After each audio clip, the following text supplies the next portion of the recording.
একদল জেলে তাদের গ্রাম ছেড়ে সমুদ্রের 2000 কিলোমিটার দূরে মাছ ধরতে যায়। সমুদ্রে তারা 9 মাস থাকে আর বাকি 3 মাস নিজেদের গ্রামে। একবার মাছ ধরতে গিয়ে প্রচণ্ড রকম সামুদ্রিক ঝড়ের মধ্যে পড়ে যায় তারা, আর ঝড় মোকাবেলা করতে গিয়ে অন্য একটা দেশের সমুদ্র সীমার ভেতরে চলে যায়। আর ঠিক তখনই তাদের সবাইকে সেই দেশের আইন শৃঙ্খলা বাহিনী গ্রেপ্তার করে জেল হাজতে পাঠিয়ে দেয়। তখন ওই দলের থান্ডেল মানে সর্দার, সে নিজের দেশে ফেরার জন্য যে লড়াই শুরু করে তা সত্যি দেখবার মতো মাস্টারপিস। এখন কথা হচ্ছে, সে কি সবাইকে নিয়ে নিজের দেশে ফিরতে পারবে, নাকি সেই দেশের কারাগারেই পচে মরতে হবে তাদেরকে? থান্ডেল কি ফিরতে পারবে তার মনের মানুষের কাছে? এই সব কিছু জানতে হলে দেখতে হবে পুরো মুভিটা। আজকে আমি যে মুভিটা এক্সপ্লেন করতে যাচ্ছি সেই মুভিটা 2025 সালে মুক্তিপ্রাপ্ত তেলেগু অ্যাকশন রোমান্স সামুদ্রিক অ্যাডভেঞ্চার থ্রিলার মুভি। মুভিটার নাম থান্ডেল। প্রিয়জনের জন্য অপেক্ষা, অনিশ্চিত ভবিষ্যৎ, কষ্ট, দুঃখ আর ভিন্ন দেশের জেলখানায় আটকে পড়া সত্য ঘটনার উপর নির্মিত দুর্দান্ত মাস্টারপিস মুভি এটা। তো হাই, আমি আপনাদের মিকাইল ইসলাম, সিনেমা উইথ মিকাইল ইউটিউব চ্যানেলের নতুন আরও একটি ভিডিওতে আপনাকে সুস্বাগতম। মুভির শুরুতেই সাতিয়া নামের একটা মেয়েকে রেল স্টেশনে বসে বৃষ্টিতে ভিজতে দেখি। বেশ কিছুদিন ধরে সে মনমরা হয়ে আছে। তার এই মনমরা হয়ে থাকার কারণটা আমরা সামনে গিয়ে জানতে পারবো। এদিকে সাতিয়াকে একা একা ভিজতে দেখে তার বাবা স্টেশনে এসে তাকে বাড়িতে নিয়ে যায়। এরপর বেশ কয়েকটা দিন কেটে যায়। একাকিত্ব যেন তাকে আরও ঘিরে ধরে, তাই সে সিদ্ধান্ত নেয় বিয়ে করে ফেলবে। তাই সাতিয়া তার বিয়ের জন্য তার বাবাকে বলে, আমার জন্য ছেলে দেখেন, আমি বিয়ে করব। এই কথা শুনে সাতিয়ার বাবা বেশ অবাক হয়ে যায়। সে নিজের কানকেও বিশ্বাস করতে পারে না যে আজকে তার মেয়ে নিজে থেকেই বিয়ের কথা বলছে, যে কিনা বিয়ের নামই মুখে নিতে পারে না। সাতিয়ার কথা মতো পরদিনই একটা সম্বন্ধ চলে আসে, আর এই ছেলেটির নাম হচ্ছে মুরালি। মুরালি ব্যাংকে লোন রিকভার ডিপার্টমেন্টে জব করে। তার মানে কেউ লোন নেওয়ার পর যদি ঠিকঠাক মতো পরিশোধ না করেন সেটা সে দেখাশোনা করেন। সাতিয়া এমনিতেই দেখতে ব্যাপক সুন্দর, বিশ্বাস করেন আমার পার্সোনাল ফেভারিট। যাই হোক, আমার নায়িকা এমনিতেই ভয়াবহ ন্যাচারাল সুন্দর। তার উপর আবার সেজে গুজে মুরালিদের সামনে আসাতে প্রথম দেখাতেই বস তাকে পছন্দ করে ফেলে। আরে ভাই, এরকম ন্যাচারাল সুন্দর একটা মানুষকে কে অপছন্দ করবে কন? এদিকে সাত্যাও তার বাবার কাছে বিয়ের জন্য সম্মতি দিয়ে দেয়। মুরালির বাবা মা মেয়ের কুণ্ডলি মিলাতে চাইলে সে বলে, আপনি মেয়ের চেহারাটা দেখছেন? আমার যে চেহারা, সারা জীবন ধরে খুঁজলেও এরকম একটা মেয়েও আমি পাবো না। এসব ফালতু কুণ্ডলি মুন্ডলি নিয়ে কোনো ঝামেলা করবেন না প্লিজ। সোজা বিয়ের দিন তারিখ ঠিক করে ফেলেন। এরপর দিন মুরালি সাত্যার সাথে গ্রামের শিব মন্দিরে দেখা করে। সাতিয়া তাকে বলে, শোনেন, আমি একটা ছেলেকে ভালোবাসি, তার নাম রাজু। রাজুর কথা শুনে মুরালির মুখ বাংলার পাঁচের মতো হয়ে যায়। তাহলে যে আমাকে বিয়ে করবেন বললেন? বিয়ে আমি আপনাকেই করব। তখন মুরালি তাকে বলে, কি বলেন, ভালোবাসবেন একজনকে আর বিয়ে করবেন আমাকে? তখন সাতিয়া তাকে বলে, আমি এটা বোঝাতে চাইনি, আমার কথার মানে জানতে হলে আমার জীবনের পূর্ণ অতীত আপনাকে জানতে হবে। এরপর দৃশ্য চলে যায় অতীতে। এই গ্রামের জেলেরা বেশি লাভের আশায় এখান থেকে 2000 কিলোমিটার দূরে সমুদ্রে যায় মাছ ধরতে। বছরের 9 মাস তাদেরকে সমুদ্রেই থাকতে হয়, আর বাকি 3 মাস তারা তাদের পরিবারের সঙ্গে সময় কাটাতে পারে। এই 9 মাসের মধ্যে কিছুদিন অন্তর অন্তর তারা মাছ নিয়ে পোর্টে ফিরে আসে। পোর্টে মাছ রেখে আবার সমুদ্রের গভীরে যাওয়ার জন্য রওনা দেয়। যেহেতু সমুদ্রের গভীরে নেটওয়ার্ক পাওয়া যায় না, তাই জেলেরা পরিবারের সাথে কথা বলার জন্য পোর্টে থাকার সময়টুকুই ব্যবহার করে। এই যে বোটটা দেখছেন, এটা 9 মাস সমুদ্রে থাকার পর পোর্টে ফিরে যাচ্ছিল। বোটে বেশ কয়েকজন মাঝি এবং একজন থান্ডেল ছিল। আচ্ছা, এই মুভিটার নাম থান্ডেল। আর থান্ডেল মানে কি জানেন? থান্ডেল মানে হচ্ছে এই যে কয়েকজন মাঝি আছে না, এই মাঝিদেরই সর্দার, হেড। পাড়ের কাছাকাছি আসলে তারা দেখে স্থানীয় কিছু ডাকাত দল তাদের বোটকে ঘিরে ধরেছে। এরা টাকা নেয়, নয়তো সব মাছ নিয়ে যায়। তাই বোটের সবাই দুশ্চিন্তায় পড়ে যায়। এটা যেহেতু তাদের শেষ ট্রিপ, তাই তাদের কাছে ক্যাশ টাকা এবং অনেক মাছ ছিল। কিন্তু এসবের কোনো চিন্তাই যেন রাজুর মাথায় ছিল না, কারণ সে তো নেটওয়ার্কের অপেক্ষা ছিল। ও আচ্ছা, এই রাজু ভাই কিন্তু আমাদের আজকের এই গল্পের হিরো, মানে আমার ফেভারিট আর কি। ওনার হচ্ছে, বুঝতে পারছেন। যাই হোক, যখন তার মোবাইলে নেট আসে ঠিক তখনই রাজু সাত্যার সাথে কথা বলা শুরু করে। তবে ততক্ষণে ডাকাতরা তাদের উপর হামলা করে ফেলেছে। বোটের সবাইকে রক্ষা করবার জন্য ডাকাতদেরকে উত্তম মধ্যম দিতে শুরু করে রাজু। মার খেয়ে কিছুক্ষণের মধ্যেই সবাই বোট ছেড়ে পালিয়ে যায়। মজার ব্যাপার হচ্ছে, রাজু কিন্তু সাত্যার সাথে কথা বলা বন্ধ করেনি, কারণ নেটওয়ার্কের মধ্যে এলে তারা দুজন একে অপরের সাথে সব সময় ফোনে কথা বলে। পোর্টে সব কাজকাম শেষ করে তারা সবাই গ্রামের উদ্দেশ্যে রওনা হয়। ট্রেনে করে মাত্র 6 ঘন্টার রাস্তা। এদিকে সাত্যার আর মাত্র 6 ঘন্টার অপেক্ষা। এই 6 ঘন্টা সে কীভাবে কাটাবে সেটাই সে বুঝতে পারছে না। সারা রাত তারা দুজন মন খুলে কথা বলে। সকাল হলেই সাত্যার সেই শিব মন্দিরে রাজুর জন্য অপেক্ষা করতে থাকে। ট্রেন স্টেশনে পৌঁছাতে রাজু ট্রেন থেকে নেমে সোজা মন্দিরে যায়। এবং সাত্তিয়াকে সেখানকার ওয়াস্টারের উপরে নিয়ে যায় এবং সেখানে লাগানো পতাকাটা খুলে ফেলে। এই পতাকাটা একটা প্রতীক। রাজু যে কয়দিন সমুদ্রে থাকে সেই কয়দিনই এখানে পতাকাটা উঠতে থাকে, আর রাজু এলে এই পতাকাটা খুলে ফেলে। এই 3 মাস রাজু প্রতিটা মুহূর্ত সাত্তিয়ার সাথে কাটায়। 9 মাসের ক্লান্তি যেন সে এই 3 মাসেই পুষিয়ে দেয়। রাজু সাত্তিয়াকে নিয়ে সব ধরনের সি ফুড খায়, কারণ যে কয় মাস রাজু সমুদ্রে থাকে সেই কয় মাস সাত্তিয়া আমিষ জাতীয় খাবার খায় না। এর কারণ জিজ্ঞাসা করলে সে বলে এটা তার কাছে এক প্রকার ব্রত, যেটা সে পালন করে। এভাবেই তাদের দিন কাটতে থাকে। সেদিনকে তাদের থান্ডালকে দেখে মনে হয় সে কিছু একটা চিন্তায় আছে, এমনকি সেই ছোট বোতলের রঙিন পানিও এক টানে শেষ করে ফেলে। রাজু জিজ্ঞাসা করলে সে বলে পাশের গ্রামের মানুষদের দিয়ে জোর করে মাইনিংয়ের কাজ করানো হয়, কিছু বলতে গেলে তাদের উপর আক্রমণ করা হয়। রাজু গ্রামবাসীদের পক্ষ হয়ে কথা বলতে গেলে তাকেও অপমান করা হয়, এমনকি তাদের সংস্কৃতিকেও অপমান করে, যা সহ্য করতে পারে না। তাই সে সেখানকার কন্ট্রাক্টরদেরকে ইচ্ছে মতো ধুলাই দেওয়া শুরু করে। রাজুর বাবা একসময় থান্ডাল ছিল। সে সব সময় চাইতো এই গ্রামবাসীদের সব কিছু ভালো হোক। গ্রামবাসীর নানান রকম বিপদ আপদে সে একাই এগিয়ে যেত। তার বাবার সকল স্বভাব চরিত্র রাজু তার নিজের মধ্যে ধারণ করে। একজন আদর্শ থান্ডেলের মতো রাজু আজ গ্রামের মানুষদের বাঁচিয়েছে। তাই পরম্পরা অনুযায়ী আজ তাকে গ্রামবাসীদের থান্ডেল ঘোষণা করা হয়। সেদিন ছিল শিবরাত্রি, তাই সেদিন পুরো গ্রাম শিবরাত্রি উদযাপন করে এবং পূজা করে। এরপর দিন তাদের গ্রামের কল্যাণ নামের এক জেলের মেয়ের জন্মদিন ছিল। জন্মদিনে সে তার মেয়েকে একটা খেলনা উপহার দিলে তার মা সেই উপহারটা কেড়ে নিয়ে বলে, কি লাভ হবে এই উপহার দিয়ে? 3 মাস মেয়েকে মিথ্যা আশা দিয়ে 9 মাসের জন্য গায়েব হয়ে যাও। আমারই তো সব কিছুর খেয়াল রাখতে হয় এই 9 মাস। আর তখন সাত্তিয়া তাকে ডাক দিয়ে বলে, জন্মদিনে এরকম হাঙ্গামা করার কি দরকার? 3 মাস তো কল্যাণ তার মেয়েকে সময় দেয়ই। চন্দ্রা তখন বলে, এই 9 মাস মেয়ের সব রাগ অভিমান আমাকেই দেখতে হয়। তুই এসব বুঝবি না, আগে বিয়ে কর, তারপর বুঝতে পারবি। চন্দ্রাকে মন খারাপ করে বসে থাকতে দেখে তার ভাই তাকে বলে, আমি তো কাছে মাছ ধরতে চাই, তারপরেও আমার বউ আমার সাথে রাগ করে থাকে। আর কল্যাণ তো 9 মাস পরিবার থেকে দূরে থাকে। এখন রাগ করে কি করবে? এই কয়েকদিন রাগ অভিমান করে নষ্ট না করে ভালোভাবে সময় কাটাতে পারে। এতে তাদের মনও ভালো থাকবে, এরপর সাত্তিয়ার ফোনে রাজুর কল আসে, তাই সে উঠে চলে যায় রাজুর কাছে। সাত্তি রাজুর বুকে মাথা রেখে শুয়েছিল, কারণ কালকে রাজু আবার সমুদ্রের উদ্দেশ্যে রওনা দেবে। শেষ সময়টুকু সাত্তিয়া রাজুর কাছেই থাকতে চায়। কিছুক্ষণ পর রাজু তাকে ঘুমিয়ে যেতে বললে সাত্তিয়া বলে আজ সে ঘুমাবে না, সারা রাত তার সঙ্গে কথা বলবে। কিন্তু কিছুক্ষণ কথা বলার পরই সে রাজুর বুকে মাথা রেখেই ঘুমিয়ে যায়। সাত্তিয়ার ঘুম ভাঙলে সকালে ঘুম থেকে উঠে দেখে রাজু তার পাশে নেই। ওয়াচ টাওয়ারে সেই লাল পতাকাটা উড়ছে। তার পাশে পড়ে আছে রাজুর একটা শার্ট। রাজু প্রতিবার চলে যাওয়ার আগে তার জন্য একটা শার্ট রেখে যায়, যাতে সাত্তিয়া শার্টটা আলিঙ্গন করে তাকে অনুভব করতে পারে। রাজু এবং তার সঙ্গীরা পোর্টে উপস্থিত হয় এবং সকল ফর্মালিটিস পালন করে বোটে উঠে পড়ে। রাজুর কাঁধে আজ যেন অনেক দায়িত্ব, কারণ আজই প্রথম সে একজন থান্ডাল হিসেবে যাচ্ছে।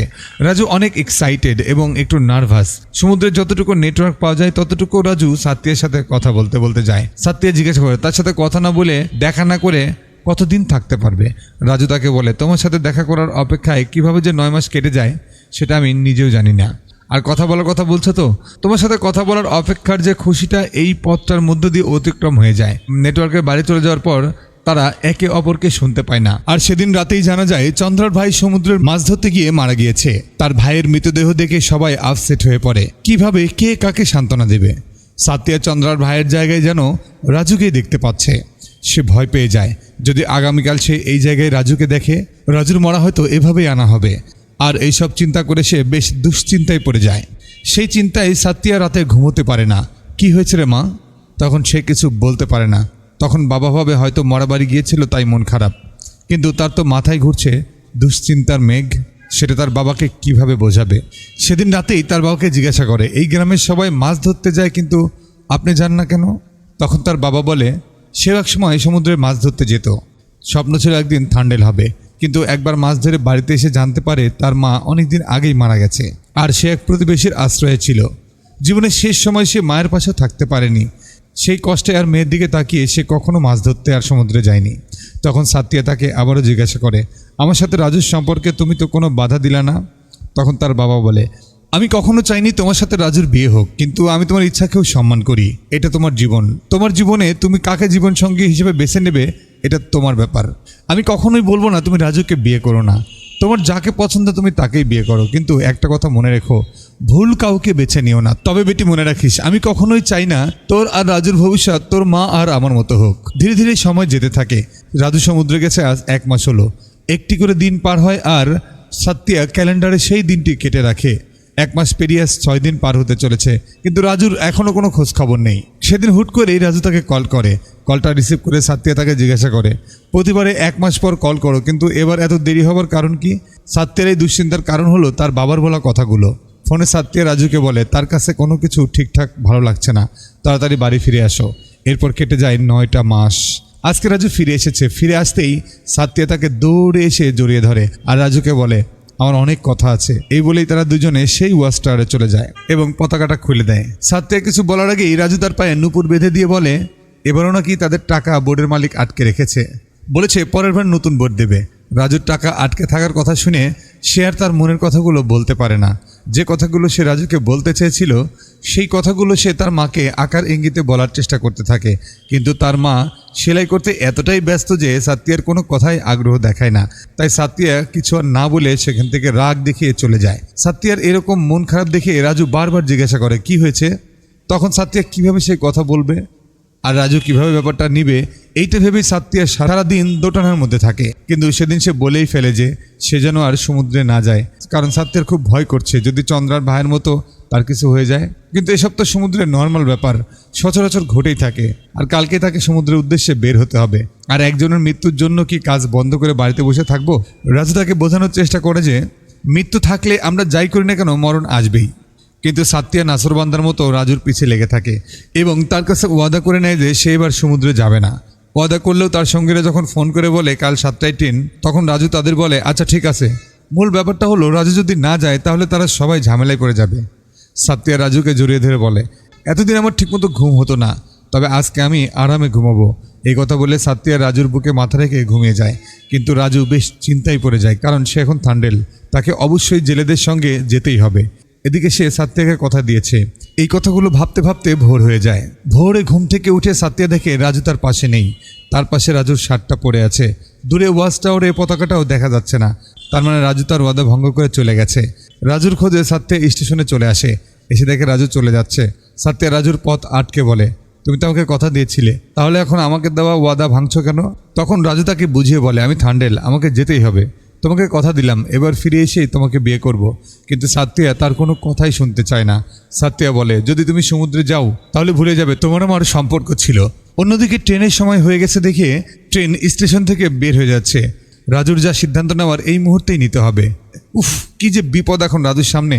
একদিকে 22 জন সঙ্গীর সাথে জেলের ভবিষ্যৎ, অন্যদিকে ভালোবাসা। সে কোন দিকে যাবে?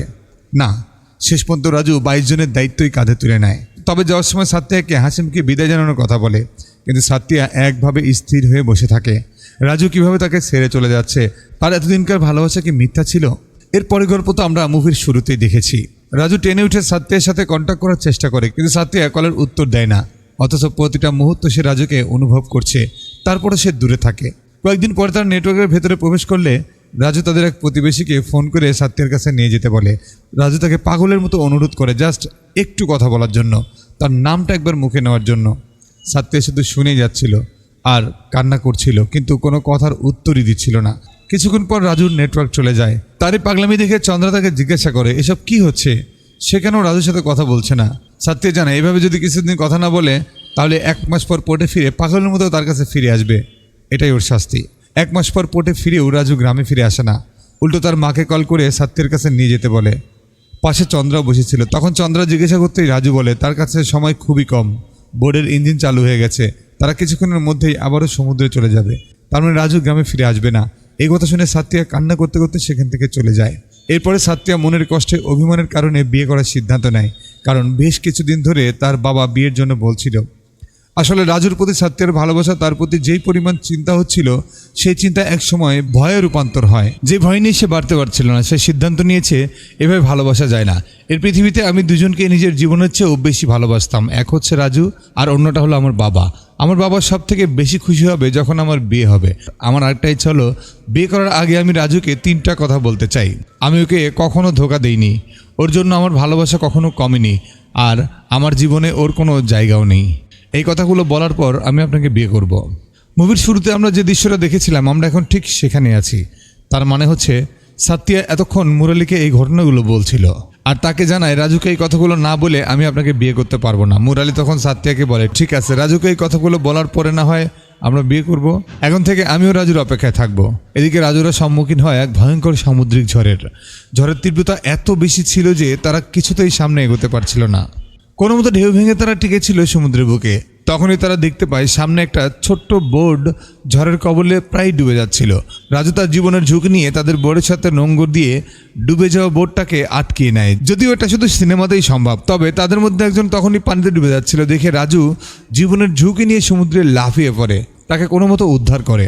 রাজু সমুদ্রের সাথে যুদ্ধ করছে আর সাত্তিয়া তার জন্য অপেক্ষার প্রহর গুনছে। এভাবেই আরও কয়েকটা দিন চলে যায়। রাজুর মায়ের কাছে রাজুর লেখা একটা চিঠি আসে। চিঠিতে রাজু সেদিনের ঝড়ের বর্ণনা দিয়ে বলে সেদিন তারা ঝড়ের প্রভাবে পাকিস্তানের সীমানায় ঢুকে পড়ে, ফলে তাদেরকে অ্যারেস্ট করা হয়। এখন যতদিন পর্যন্ত আদালতে প্রমাণ না হয় তারা জেলে কোনো টেররিস্ট নয়, ততদিন পর্যন্ত তাদেরকে পাকিস্তানের কারাগারেই থাকতে হবে। জেলে নেওয়ার পর সবাইকে জামা কাপড় খুলে চেক করা হয়, এমনকি তাদের মধ্যে একটা বাচ্চা ছেলে ছিল, তাকেও ছাড় দেওয়া হয় না। রাজুদের পাকিস্তানে আটকে যাওয়ার ঘটনাটা গ্রামে খুব দ্রুতই ছড়িয়ে যায়। গ্রামের সবাই প্রচণ্ড চিন্তায় পড়ে যায়, কারণ গ্রামের যে লোকগুলো আটকা পড়ে আছে তারাই ছিল তাদের পরিবারের একমাত্র সম্বল, একমাত্র ভরসা। এদিকে জেলখানার মধ্যে রাজুদের সঙ্গে এক টেররিস্টের ঝামেলা লেগে যায়। সেই টেররিস্ট তাদের দেশকে নিয়ে নানান রকম আজেবাজে কথা বলা শুরু করে, এমনকি তাদের দেশের নাম লিখে সেখানে প্রস্তাবও করে দেয়। রাজু এগুলো সহ্য করতে না পেরে তার উপর হামলা করতে বসে। আসলে সে চাচ্ছিল কোনো একটা ঝামেলা করতে, কিন্তু তখনই সেখানে জেলার উপস্থিত হয় এবং সবাইকে সাবধান করে দিয়ে বলে তোমাদের মাথায় রাখতে হবে তোমরা কোথায় আছো, একটা ভিন্ন দেশে। এখন যদি তোমরা জেলের মধ্যে এরকম হাঙ্গামা করতে থাকো তাহলে তোমাদের দেশে ফেরাটাই কিন্তু মুশকিল হয়ে যাবে। সেদিন ওই চিঠিটার মধ্যে একটা ছোট্ট চিরকুড়ো ছিল যেটা আড়াল করে নিজের কাছে রেখে দেয় সাত্তিয়া। চিঠিটা রাজু তার জন্য লিখেছিল। চিঠিটা খুলতেই সাত্তিয়া দেখে রাজু লিখেছে তোমায় দেখি না কতদিন হলো, তোমার কণ্ঠ শুনি না কত দিন হয়েছে। চিঠিটা পড়তে পড়তে আনমনে সাত্তিয়ার চোখ দিয়ে পানি গড়িয়ে পড়ে। সাত্তিয়া তার একটা ছবি রাজুর জন্য পাঠানোর সিদ্ধান্ত নেয়। ঠিক তখনই সেখানে মুরালি উপস্থিত হয়। মুরালি এসেছে তাদের বিয়ের বিষয়টা নিয়ে কথা বলার জন্য, কারণ সেও জানতে পেরেছে রাজু পাকিস্তানের জেলে আটকে গেছে। সাত্তিয়া তো তার বলা 3টা কথা রাজুকে না বলে বিয়ে করতে পারবে না, তাই মুরালি বাহানা দিয়ে বিয়েটা পিছিয়ে দেয়। এদিকে আটকে যাওয়া জেলেদের পরিবারের ছবি সহ একটা নিউজ প্রকাশ করা হয়। সবাই তাদের কাছের মানুষদের ছবি দেখিয়ে নিউজটা করে। এই নিউজে সাত্তিয়া তার ছবি দেয় না। কিছুদিন পর গ্রামের সবাই সিদ্ধান্ত নেয় তাদের আপনজনদের কাছে একটা চিঠি লিখবে। সবাই সবার জন্য লিখলেও সাত্তিয়ার জায়গাটা খালি থাকে। তবে সবাই যেটা দেখতে পায় না সেটা রাজু দেখে নেয়, আর সেটা হলো সাত্তিয়ার চোখের এক ফোঁটা পানি। সাত্তিয়ার চোখের পানি যেন তার সব কষ্টের কথা বলে দিয়েছে। একদিন রাতে যখন সবাই খাবার আনতে যায় তখন দেখে তাদের সাথে সেই ছোট্ট বাচ্চাটা নেই। সবাই পাগলের মতো জেলে এদিক ওদিক খুঁজতে থাকে, কিন্তু তাকে কোথাও পাওয়া যায় না। শেষ পর্যন্ত তাকে গোসলখানার পাশে আধমরা অবস্থায় পাওয়া যায়। আসলে সেই টেররিস্টটা তাকে এখানে মেরে ফেলে রেখেছে। এদিকে গ্রামের মহিলারা মিলে লোকাল মিনিস্টারের কাছে আবেদন করে যাতে তাদের বিষয়ে সে কিছু একটা করার সিদ্ধান্ত নেয়। তখন তারা জানায় সেন্ট্রাল মিনিস্ট্রিতে আবেদন করা হয়েছে, যদি সেন্ট্রাল মিনিস্টার সাইন করে দেয় তাহলে তারা ফেরত আসতে পারবে, কিন্তু সরকারি কাজ কতদিন লাগে তা উপরওয়ালা ছাড়া আর কেউ জানে না। এদিকে গ্রামের সবার গচ্ছিত খাবার অর্থ শেষের দিকে। পাওনাদাররা এসে ঝামেলা করতে থাকে। ঠিক সেই সময় সাত্তিয়ার মনে পড়ে শেষবার রাজু বলেছিল বোর্ডের মালিক গতবারের টাকা আটকে রেখেছে, তাই সাত্তিয়া সিদ্ধান্ত নেয় সে তাদের পাওনা টাকা ফিরিয়ে আনার দায়িত্ব নেবে। তাই সাহায্যের জন্য সাত্তিয়া মুরলীকে কল করে এবং বলে তোমার হেল্প দরকার, আমাকে দ্রুত গুজরাট যেতে হবে গ্রামবাসীদের টাকা উদ্ধার করার জন্য। মুরালিও তার সাথে যেতে রাজি হয়ে যায়, কিন্তু সেই মালিকের সাথে দেখা করে পাওনা অর্থ চাইলে মালিক তাদেরকে দূর দূর করে তাড়িয়ে দেয় আর বলে তোমরা বাঁচো মরো তাতে আমাদের কিচ্ছু যায় আসে না। বোট মালিকের কথা শুনে মনে হয় সাত্তিয়া যেন তাদের পাওনা অর্থ নয় বরং তার কাছে ধার চাইতে এসেছে। সাত্তিয়া কোনো উপায় না পেয়ে বাইরে বেরিয়ে পোর্টের একদম মাঝখানে বসে পড়ে। মুরালি তাকে অনেক বোঝানোর চেষ্টা করে এখানে বসে থেকে কোনো লাভ নেই, কেউ তাদের এই যুদ্ধে সামিল হবে না, কিন্তু সাত্তিয়া জিদ করে বসেই থাকে আর বলে এখান থেকে যদি যাই তাহলে আমাদের পাওনা টাকা নিয়েই যাব। আর এভাবেই একদিন কেটে যায়। পরের দিন একটা লোক এসে সাত্তিয়াকে বলে তুমি এভাবে বসে থেকো না, এভাবে বসে থাকলে তুমি টাকা পাবে না। সাগরে গিয়ে আমরা কষ্ট করে মাছ ধরি, কিন্তু তার সুফল ভোগ করে এই মালিকেরা। আজ এই ঘটনা আমাদের সাথে হয়েছে, কাল আপনাদের সাথে হবে না তার গ্যারান্টি কে দেবে? সাত্তিয়ার এই কথাটা সব জেলেদের বুকে গিয়ে লাগে। আরে কথা তো যুক্তি আছে। এরপর ধীরে ধীরে সেখানে জেলেদের সংখ্যা বাড়তে থাকে। সবাই কাজ বন্ধ করে ধর্মঘট করে, এতে পোর্টের সব মালিকের লস হতে থাকে। কিছুক্ষণের মধ্যে সেখানে সাংবাদিকরাও হাজির হয়। তাই সবার চাপে পড়ে রাজুদের মালিক বাধ্য হয়ে টাকা সাত্তিয়ার কাছে দিয়ে দেয়। সেই টাকাগুলো নিয়ে সাত্তিয়া সবার বাড়িতে গিয়ে দিয়ে আসে। এই নিউজ পত্রিকায় আসলে রাজুরা জেলে বসেই খবর পেয়ে যায় আর এই চিন্তা করে আনন্দ পায় যে তাদের পরিবার এখন অন্তত কিছু খেয়ে হলেও বাঁচতে পারবে। অন্যদিকে সরকার রাজুদের ছাড়ানোর জন্য বেশ তৎপরতা দেখাচ্ছে। সেন্ট্রাল মিনিস্ট্রি থেকে খবর পাঠানো হয় খুব শীঘ্রই রাজুদের ছাড়িয়ে আনা হবে। আশা করা যায় আগামী 15ই আগস্ট সবাইকে ছেড়ে দেওয়া হবে। যা শুনে সাত্তিয়া ছুটে সবার কাছে যায় এবং জানায় 15ই আগস্ট সবাইকে ছেড়ে দেওয়া হবে। এই কথা শুনে মুরালি তাকে বলে, তাহলে আমি এখন বিয়ের আনুষ্ঠানিকতা শুরু করতে পারি? রাজু এলেই তো আপনি ওকে 3টা কথা বলে আমাকে বিয়ে করবেন, তাই না? এদিকে তাদের মুক্তির কথা পাকিস্তানি গণমাধ্যমে প্রকাশ করা হয়, যা শুনে তারা আনন্দে নাচতে শুরু করে। তারা আবার পুনরায় তাদের দেশে যেতে পারবে। আসলে দেশের মাটি যে আমাদের কতটা কাছের তা দেশের বাইরে না গেলে অনুভব করা যায় না। অনেক প্রবাসীরা বিষয়টা বুঝতে পারবেন। সেই সময় সাত্তিয়া চন্দ্রার কাছে বসেছিল। চন্দা সাত্তিয়াকে বলে, রাজু যেমন মানুষের কষ্টে মানুষের পাশে এসে দাঁড়ায়, তুই ঠিক সেরকমই গ্রামবাসীদের পাশে দাঁড়িয়েছিস। এই কথা শুনে সাত্তিয়া রেগে গিয়ে বলে, দেখ আমি শুধু গ্রামবাসীর উপকার করেছি, তাদেরকে আমি রাজুর মতো হয়ে গেছি নাকি? রাজুকে আমি আমার জীবন থেকে দূর করে দিয়েছি, ওর কোনো জায়গা এখন আমার কাছে নেই। তখন চন্দ্রা বলে, তুই যদি রাজুকে ভালোবেসে না থাকিস তাহলে তুই এখনো কেন নিরামিষ ভোজি? কেন এখনো তুই মাছ খাচ্ছিস না? চন্দ্রা তার মাছ ভাতের থালা সাত্তিয়ার দিকে এগিয়ে দিয়ে বলে, যদি তুই রাজুকে ভালো নাই বাসে থাকিস তাহলে এগুলো খেয়ে দেখা। সাত্তিয়া তখন নাকে মুখে ভাত গুছতে শুরু করে, কিন্তু তাকে দেখে মনে হচ্ছিল সে স্বাভাবিক নেই। তার মনে রাজুর জন্য এতটাই অভিমান রয়েছে, তার বহিঃপ্রকাশ এটা। আজও সে রাজুকে ততটাই ভালোবাসে। এদিকে মুরালিদার বাবাকে নিয়ে সাত্তিয়ার বাড়িতে এসেছে বিয়ের দিন তারিখ ঠিক করতে। পণ্ডিত নাকি বলেছে আগামী 2রা সেপ্টেম্বর দিনটি নাকি শুভ, তাই 2 তারিখে তাদের বিয়ে ঠিক করা হয়। আর কোনো এক মাধ্যমে সাত্তিয়ার বিয়ের কার্ড রাজুর জেলে পৌঁছে যায়, কিন্তু সেটা রাজুকে জানানো হয় না, কারণ সাত্তিয়ার বিয়ে হচ্ছে জানতে পারলে রাজু অঘটন ঘটিয়ে দেবে। আর বিয়ে যেহেতু 2 তারিখ ফিক্সড করা হয়েছে, তার আগেই তারা ইন্ডিয়া যেতে পারবে। আর সাত্তিয়া একবার রাজুকে দেখলে কোনোভাবেই বিয়ে করতে পারবে না, তাই তাকে কার্ডটা দেওয়া হয় না। এদিকে আদালতে রায় ঘোষণা হয় যে 15 তারিখ তাদেরকে মুক্ত করে দেওয়া হবে, কিন্তু ঠিক তখনই খবর আসে ইন্ডিয়ার পার্লামেন্টে জম্মু কাশ্মীর নিয়ে যে আর্টিকেল ছিল তার রদ করে কাশ্মীর পুরোটা ইন্ডিয়ার দাবি করা হয়। যা জানার পর পাকিস্তানের তুমুল আন্দোলন শুরু হয়ে যায়, রাস্তায় রাস্তায় মানুষ নেমে আসে। এর মধ্যে রাজুদেরকে আদালত থেকে কারাগারে নিয়ে যাওয়া হচ্ছিল। তখন রাস্তায় আন্দোলনকারীরা পুলিশের ভ্যানের উপর হামলা করে এবং তাদেরকে বের করতে চায়, কিন্তু পাকিস্তানিরা তো জানতো না এরা সবাই ইন্ডিয়ান। একজনের হাতে ট্যাটু দেখে তারা বুঝতে পারে ভ্যানের ভিতরে সবাই ইন্ডিয়ান। এতে সব আন্দোলনকারীরা তাদের উপর আক্রমণ শুরু করে। তাদের ভ্যান আগুন লাগিয়ে দিলে তারা কোনো রকমে বাইরে বেরিয়ে আসে। এদিকে পাকিস্তান পুলিশ আতঙ্কে সময় পার করছিল। যে অবস্থায় রাজুরা সেখান থেকে বাইরে বেরিয়েছে তাতে তাদের বেঁচে থাকার সম্ভাবনা খুব কম। আন্দোলনকারীদের আক্রমণে এতক্ষণ তাদের মরে যাবার কথা। আর যদি তারা কোনোভাবে বেঁচে থাকতে পারে আর পাকিস্তান বর্ডার পেরিয়ে ইন্ডিয়া চলে যায় তাহলে তাদের চাকরি চলে যাবে। তবে সেই সময় সবাইকে অবাক করে দিয়ে রাজু এবং বাকি ছেলেরা কারাগারের দরজার সামনে এসে দাঁড়ায়। ফিরে আসার কারণ জিজ্ঞাসা করলে তারা বলে, যেহেতু তারা অপরাধ করেনি তাহলে তারা কেন পালিয়ে বেড়াবে। পরবর্তীতে জানা যায় রাজু এবং তাদের রিলিজ অর্ডার ক্যান্সেল করে দেওয়া হয়েছে। সাত্তিয়া পররাষ্ট্রমন্ত্রীর পিএকে কল করে মন্ত্রীর সাথে কথা বলতে চায়, কিন্তু পিএ জানায় মন্ত্রী নাকি মারা গেছে। তার মানে তাদের শেষ আশাটাও শেষ হয়ে গেল। এখন হয়তো রাজুরা আর কখনোই বেরোতে পারবে না। সাত্তিয়ার সব আশা ধুলোয় মিশে যায়। সাত্তিয়া কোনোভাবে অন্ধ্রপ্রদেশের মন্ত্রীর নাম্বার জোগাড় করে এবং তাকে কল করে সাহায্য চায়। মন্ত্রী তাকে জানায়, এই মুহূর্তে শুধুমাত্র একজনই তোমাকে সাহায্য করতে পারবে, সে হলো যে নাকি এতদিন তোমাদের সাহায্য করছিল, তার মেয়ে ভাবনা। সময় নষ্ট না করে সাত্তিয়া চন্দ্রা ও মুরালিকে সাথে নিয়ে দিল্লির উদ্দেশ্যে রওনা হয়। ট্রেনে মুরালি সাত্তিয়াকে ভাবনাকে নিয়ে প্রশ্ন করে, কিন্তু সাত্তিয়া তার কোনো প্রশ্নের উত্তর দিচ্ছিল না, কারণ তার মন ঠিকঠাক ছিল না। দিল্লি পৌঁছে তারা ভাবনার সাথে দেখা করার জন্য তার বাড়ির সামনে দাঁড়িয়ে থাকে এবং যখন কোনো গাড়ি বের হয় বা প্রবেশ করে তখন গাড়ি থামানোর জন্য নানানভাবে ইশারা দিতে থাকে। তবে এতে কোনো লাভ হয় না। এভাবে বেশ কিছুদিন পার হয়ে যায়। প্রতিদিন তারা ভাবনার বাড়ির সামনে গিয়ে দাঁড়িয়ে থাকে। ধীরে ধীরে সাত্তিয়ার মনোবল ভেঙে যেতে থাকে, কারণ প্রতিদিনই তারা একই চেষ্টা করে যাচ্ছে কিন্তু কোনো ফল পাচ্ছে না। সেদিন ছিল 15ই আগস্ট। জেল থেকে মুক্ত না হতে পেরে রাজু গ্রামবাসীদের জন্য একটা চিঠি লিখে সান্ত্বনা দিয়ে বলে তাদের এখান থেকে ফিরতে আরও 10-12 দিন সময় লাগতে পারে, তারা যেন কোনো চিন্তা না করে। কিন্তু সেদিন যে টেররিস্ট সব কিছু লঙ্ঘন করে রাজুর দেশকে নিয়ে মজা নিচ্ছিল, রাজুর জবাব দিতে গেলে জেলের পুলিশরা রাজুকে মেরে রক্তাক্ত করে ফেলে এবং জেলের কক্ষে বন্দি করে রাখে। রাতের এক কনস্টেবল সাত্তিয়ার নাম্বারে কল করে এবং রাজুর কাছে ফোনটা দিয়ে বলতে বলে, কিন্তু রাজু বলে এভাবে কথা বলবে না। যেদিন এখান থেকে মুক্তি পাবে সেই দিন ওয়াচ টাওয়ারে গিয়ে তার কপালে একটা চুমু খাবে। সেদিন দেখবে সাত্তিয়া কীভাবে তার সাথে রাগ করে থাকতে পারে। এত কষ্টের পরও আমি বেঁচে আছি শুধুমাত্র সাত্তিয়াকে দেখার জন্য, ওর সাথে কথা বলার জন্য। এই কথাগুলো ফোনের অপর পাশ থেকে সাত্তিয়া শুনছিল আর চোখের পানি ফেলছিল।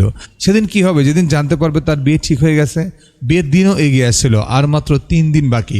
মুরালির বাবা মা তাদেরকে ফোন দিয়ে বারবার জিজ্ঞাসা করছিল তারা কখন ফিরবে। মুরালি তাদেরকে কোনোভাবে ম্যানেজ করে। চন্দ্রা সাত্তিয়াকে বলে, এভাবে আর কতদিন আমরা এখানে থাকবো? সময় মতো না যেতে পারলে তো তোর বাবার মান সম্মান সব চলে যাবে। সাত্তিয়া তখন চন্দ্রাকে বলে, আমাকে বিয়ের সাথে সাজিয়ে দাও। পরের দিন ঝুম বৃষ্টি নামে। সাত্তিয়া বৃষ্টিতে ভিজে কনে সেজে হাত উঁচু করে সাহায্য চায়। সেদিন ভাবনা তাদেরকে নোটিস করে, বিয়ের সাজে কোনো মেয়ে বৃষ্টিতে ভিজে তাকে ইশারা করছে, কোনো না কোনো গুরুত্বপূর্ণ কারণ হবেই। ভাবনা তখন সাত্তিয়াকে ভেতরে ডাকে। সাত্তিয়া ভেতরে গিয়ে সব কিছু খুলে বলে এবং আরও বলে, আমরা যখন আপনার মায়ের কাছে গিয়েছিলাম আপনার মা আমাদের সমস্যাটা সমাধান করার চেষ্টা করেছিল এবং এটা ছিল আপনার মায়ের শেষ ইচ্ছা। ভাবনা তখন তাকে তার বিয়ের কথা জিজ্ঞাসা করে আর বলে, তোমার বিয়ের আগে ওদেরকে দেশে ফিরিয়ে আনবো কথা দিলাম। ভাবনার এই কথায় সাত্তিয়া কিছুটা সাহস পায়। চন্দ্রা বেশ খুশি হয় তার স্বামী ফিরে আসছে খুব শীঘ্রই, কিন্তু সাত্তিয়া কান্না করতে থাকে, কারণ যেদিন রাজু ফিরে আসবে সেদিন তাকে কিভাবে বলবে সে আর তার নেই। রাজু এই কথা শুনেই বা কীভাবে ব্যাপারটা নেবে এটা ভেবেই সে কান্না করতে থাকে। পরের দিন রাজুদের বের করার জন্য মেডিকেল টেস্ট করা হচ্ছিল। সব কাগজপত্র যাচাই বাছাই করার পরে কোর্টের নিয়ম অনুযায়ী তাদের একজন একজন করে বের করা হচ্ছিল।